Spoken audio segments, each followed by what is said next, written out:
ఒక ఆయన ప్రార్థన చేస్తున్నాడంట, ప్రభువా తండ్రి నాకు డబ్బులు కావాలి ప్రభా, నాకు డబ్బులు కావాలన్నాడంట. యేసు ప్రభు ప్రత్యక్షమయ్యి ఎంత కావాలి నాయన అని అడిగాడంట. ఎంత కావాలో అడగొచ్చు కదా, అసలు నీ దగ్గర ఎంత ఉంది ప్రభు అన్నాడంట. దేవుడి దగ్గర ఎంత ఉందని అడుగుతున్నాడంట. ఓరి పిచ్చోడా, భూమి నాది, ఆకాశం నాది, సూర్య చంద్రుడు నావాడు, ఈ భూమి మీద ఉన్న ధనవంతులు అందరికీ ఐశ్వర్యం ఇచ్చింది నేను కాదా? 1000 కొండల మీద పశువులు నాయి కాదా? పొలములోని పశ్వాదులు నాయి కాదా? వెండి నాది, బంగారం నాది కాదా? ఎంత ఉందో నీ దగ్గర అని అడుగుతామా దేవుణ్ణి? నీకెంత కావాలో అంత ఇస్తాడు. ఇప్పుడు యేసయ్య దగ్గర ఎంత ఉంది డబ్బు, ఎంత ఉందో చెప్పలేండి. శోధింప సఖ్యము కానీ ఐశ్వర్యం ఆయన దగ్గర ఉంది.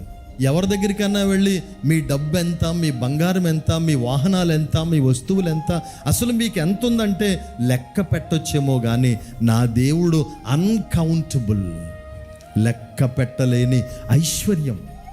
శోధింప సఖ్యము కానీ ఐశ్వర్యం కుప్పలు కుప్పలుగా ఉన్నాయంట ఆయన దగ్గర.